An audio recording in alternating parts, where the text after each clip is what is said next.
He lost everything. How did this happen? France ran out of cash. The war bill came due. The state had no easy way to pay. Into that gap walked a fugitive. He had fled London under a cloud. He carried an idea and a wild pitch. He offered a bank that would print notes. He promised the notes would be convertible into gold. He offered a trading company with a monopoly on a faraway colony. He promised trade, taxes, and riches. The region agreed. The state handed over debt and powers. A gamble became policy. The first decision changed the books. Public debt became shares. Banknotes became money. The government's IOUs were recast as corporate equity. The court celebrated. Credit moved off ledgers and into the streets. Speculation swelled. Subscriptions poured in. Ordinary people bought shares. Nobles bought shares. A clerk in Paris borrowed to buy shares. In 1 year, a single company's stock jumped 1,900%. Shops took banknotes for bread. Markets hummed with new cash, new risk.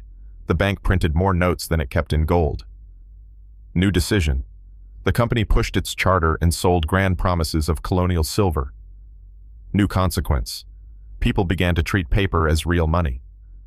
Euphoria turned social. Families toasted gains. Purses grew fat. Taverns filled with boasting. New wealth bought carriages and clothing. City streets felt richer. But the gains were paper thin. Under the surface, numbers lied. The bank's vaults could not match the paper in circulation. The company's assets were claims on future profits from a distant colony. Ship manifests were thin. Promises outpaced production. Convertibility strained.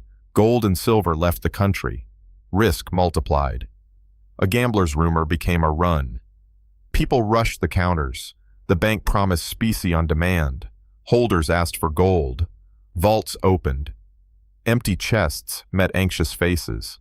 The bank refused or delayed. Confidence cracked. A turning point came fast. Redemption orders cascaded. Share prices reversed.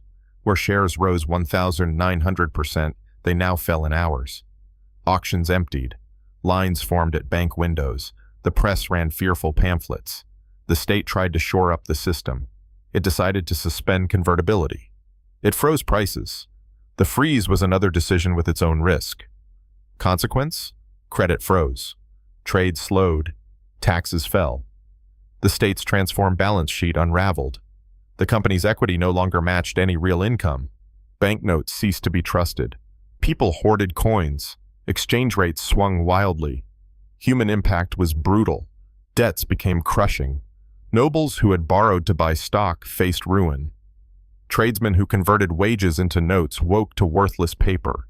A clerk lost his life savings.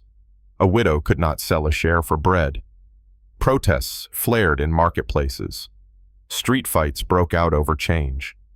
The fugitive who promised salvation became the target of blame. He fled again. Exile followed. He died away from the court he once dazzled. Families stayed ruined for years. Public trust in paper shrank. For decades, many in France preferred coin over note. Forensics matter.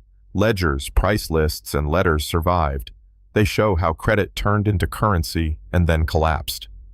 They show exactly how rapidly notes multiplied.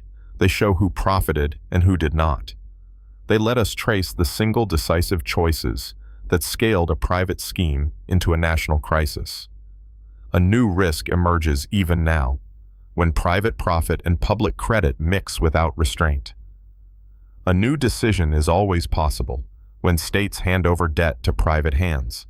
A new consequence can follow. Trust can evaporate faster than banks can refill vaults. If you want the original ledgers and annotated sources, visit our archive. This episode left a lasting lesson. Money is not just metal. Money is trust. Convertibility is a promise. When the promise breaks, so does the economy. The Mississippi experiment rewrote how people saw credit.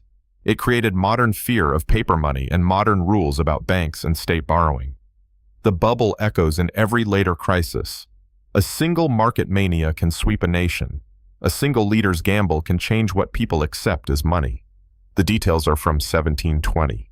The dangers are universal. If you want the original ledgers and annotated sources, visit our archive.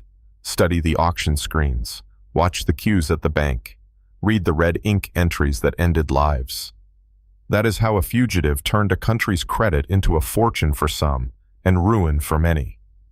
The moment-by-moment collapse teaches one final thing. Rules, limits, and clear accounts are not academic. They are survival tools for a nation's money.